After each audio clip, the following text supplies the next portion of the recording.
Right ఉదయం నుంచి చూస్తున్నాం కౌంటింగ్ స్టార్ట్ అయినప్పటి నుంచి కూడా కాంగ్రెస్ పార్టీ అదే విజయోత్సాహంతో అదే ముందంజలో కొనసాగుతున్నటువంటి సిచ్యువేషన్ ఇప్పటికీ కూడా స్టిల్ నౌ అదే కొనసాగుతోంది.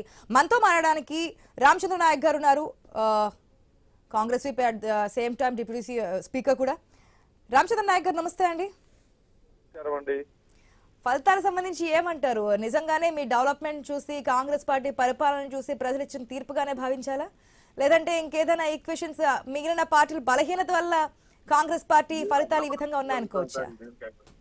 ముందుగా ఐ న్యూస్ ప్రేక్షకులకు తెలంగాణ రాష్ట్ర ప్రజలందరికీ పేరు పేరున మరి అదే విధంగా అడ్వాన్స్ శివరాత్రి శుభాకాంక్షలు తెలియజేస్తున్నా. మరి ముఖ్యంగా తెలంగాణ వాళ్ళే టిఆర్ఎస్ నాయకులే ఈ ఎన్నికలు మరి ప్రభుత్వాల గత పనితీరుకి అని చెప్పేసి ప్రజెంట్ ప్రభుత్వం రేవంత్ రెడ్డి గారి అభివృద్ధికి అని చెప్పేసి రెఫరెండం అని చెప్పి వాళ్ళే చెప్పుకున్నారు.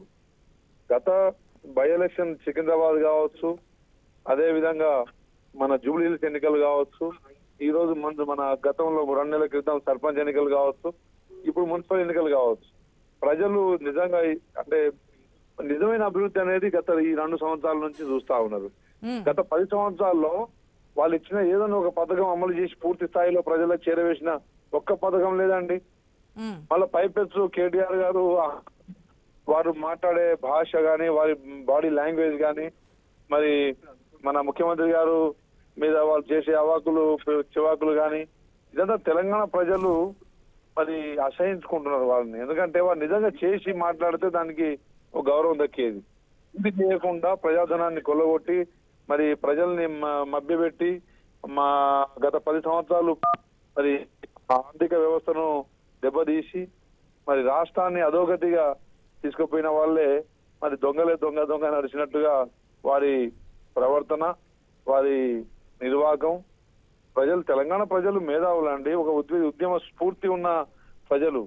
కాబట్టి రేవంత్ రెడ్డి గారు కేవలం 2 సంవత్సరాల పాలనే మాది. సో ఈ 2 సంవత్సరాల అనతి కాలంలో ఇన్ని పథకాలు ప్రజలకు చేరవేసిందంటే అధికార పార్టీకి సాధారణంగా వచ్చే ఫలితాలు ఈ విధంగా ఉంటాయి, కానీ ఇది కేవలం మీ డెవలప్మెంట్ గురించేనా?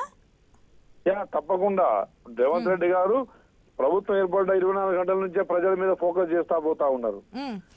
రామచంద్ర నాయక్ గారు, గతంలో కూడా పంచాయతీ ఎలక్షన్స్ అప్పుడు ఒక కామెంట్ చూసాం కదా, ఎందుకంటే అధికార కాంగ్రెస్ పార్టీ అన్నప్పుడు ప్రజల్లో అది ఉంటుంది, ఏ పార్టీ అధికారంలో ఉంటే ఆ పార్టీకి స్థానిక సంస్థల ఎలక్షన్స్ అనేవి ఎక్కువ మొగ్గు చూపుతుంటారు, కానీ అనుకున్నంత స్థాయిలో రాలేదు, ప్రతిపక్ష పార్టీ మేము కూడా ఎక్కువ స్థానాలు గెలుచుకున్నామని. అప్పుడు సింబల్స్ తో కాదు, ఇప్పుడు సింబల్స్ లో జరిగిన పోటీ అయితే ఇస్తుందిగా ఎంతో కొంత. బీఆర్ఎస్ కూడా మనకి మున్సిపాలిటీలు కావచ్చు, మున్సిపాలిటీల్లో 10 స్థానాలు ఇప్పటి వరకు కైవసం చేసుకుంది. చూడండమ్మా, ఒకటి తెలంగాణలో 10 సంవత్సరాల పాలనలో వాళ్ళు ఆర్థిక దోపిడీ చేసి వారు కొల్లగొట్టిన సొమ్ముతో ఎలక్షన్ చేస్తా ఉన్నారు. మా కార్యకర్తలు 10 సంవత్సరాలుగా కడుపు మాడి మరి కష్టపడి వస్తున్న కార్యకర్తలు ఈరోజు రంగంలో దిగిరు. ఈరోజు ఆర్థికంగా మా ప్రభుత్వం గాని మా కార్యకర్తలు గాని మరి ఎలాంటి స్థిరపడ్డ పరిస్థితి ఇక్కడ లేదు. అలాంటి పరిస్థితుల్లో కూడా ఈ తెలంగాణ ప్రజలు మనకి ఇచ్చిరంటే డెఫినెట్ గా అది రేవంత్ రెడ్డి గారి మరి మనోబలం, అదే విధంగా వారు చేసిన అభివృద్ధి కార్యక్రమాలే. ఇందులో ఎలాంటి సందేహం లేదు. ఈరోజు తెలంగాణలో ఒక పండగ వాతావరణం ఏర్పడ్డదంటే అది రేవంత్ రెడ్డి గారి కృషి, అదే విధంగా కాంగ్రెస్ పార్టీ బలం, కార్యకర్తల బలం. కాబట్టి మేము తెలంగాణ రాష్ట్ర ప్రజలకు అంకితం చేస్తున్నాం.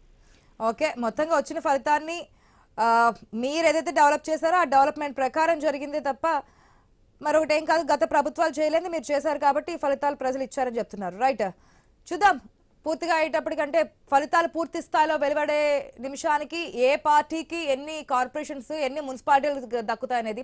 ప్రెసెంట్ ఖమ్మం జిల్లాలో ఉన్నటువంటి సిచ్యువేషన్ ఏంటి?